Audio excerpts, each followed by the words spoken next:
Dan untuk membahas mengenai klaster pesantren COVID-19, sudah bersama kami Abdul Ghaffar Rozzin, Ketua Umum Pimpinan Pusat Rabitah Mahid Islamiyah PB Nahdlatul Ulama. Gus Rozzin, Assalamualaikum. Waalaikumsalam. Ya, Gus, bagaimana tanggapan PBNU terkait adanya klaster-klaster pesantren yang kemudian telah menyebabkan ratusan santri terpapar COVID-19? Ya, ini menjadi keprihatinan bersama. Karena sejak awal PBNU dan Rabithah Mahid Islamiyah itu memberikan concern yang cukup besar terhadap resiko penularan COVID di pesantren. Karena kehidupan pesantren itu kan komunal. Sejak awal bulan Maret kita sudah memberikan aba-aba kepada pesantren untuk sudah mulai hati-hati. Untuk siap-siap bahkan untuk tidak meliburkan secara sementara pesantren-pesantren yang memang belum siap mitigasi dan untuk melaksanakan protokol. Ya, Gus, sejauh ini data terbaru yang diterima oleh RMI PBNU, sudah berapa banyak jumlah santri yang terpapar COVID-19? Kalau jumlah santri relatif ya, terbanyak di kasus terakhir yang ada di Banyuwangi itu menjadi concern sendiri. Tetapi kita mencatat ada kasus yang cukup seimbang, tidak dari sisi jumlah tetapi dari sisi kasus temuannya antara santri dan kiai serta ustadz-ustadz dan keluarga santri. Ya, Gus, sejauh ini sebetulnya penanganannya bagaimana dan bagaimana bisa ada santri yang kemudian membawa virus bisa dikatakan dari keluarganya? Apakah tidak ada larangan bagi santri yang ada di pondok pesantren ini untuk kembali ke rumah selama masa pandemi COVID-19? Sebetulnya sudah disiapkan protokol-protokol itu. RMI sendiri sudah menyiapkan sekurang-kurangnya ada 8 protokol. Maret itu ada 2 protokol, memulangkan santri dari pondok ke rumah.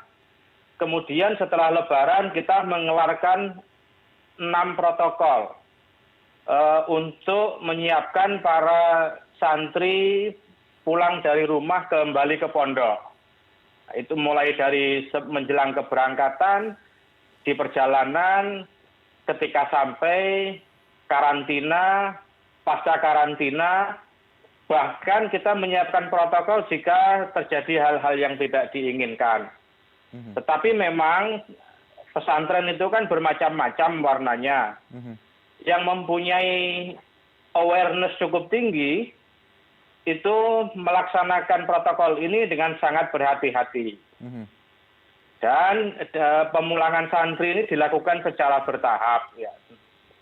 Nah, saya kira beberapa pesantren ketika memulangkan santrinya itu belum memiliki rencana mitigasi yang jelas. Iya, Gus Rozzin, jika ada santri yang ingin pulang ke rumah, apakah ada semacam imbauan untuk menerapkan aturan para santri ini harus melakukan rapid test ataupun swab test begitu untuk sebelum kembali lagi ke pondok pesantrennya, sebelum bisa berkumpul dengan rekan-rekan santri lainnya agar penyebaran virus ini bisa terus dikontrol, Gus? Beberapa pesantren menerapkan kebijakan yang berbeda-beda. Seperti di Banyuwangi itu sudah menerapkan protokol yang baik sebetulnya, yaitu mewajibkan rapid test para santri sebelum balik ke pondok, beserta dengan karantina yang cukup lama, ada 14 hari. Tapi saya dengar ada beberapa santri yang memang tidak mengikuti prosedur sebagaimana mestinya. Oleh karena itu kedisiplinan prosedur ini yang memang harus menjadi keprihatinan bersama.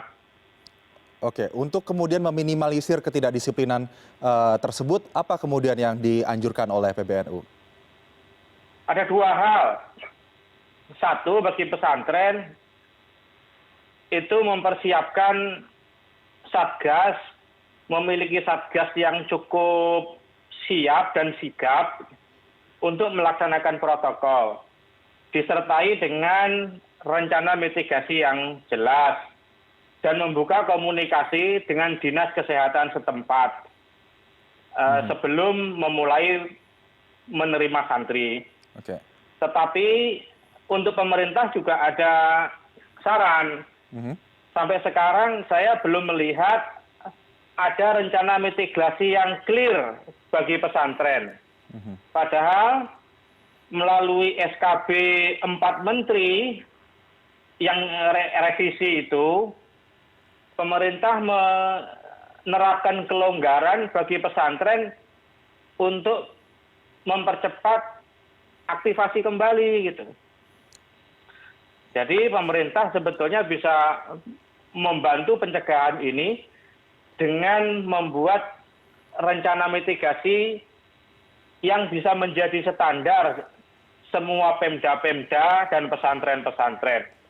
Karena saya melihat respon dari Pemda-Pemda ini berbeda-beda, parsial dan ad hoc.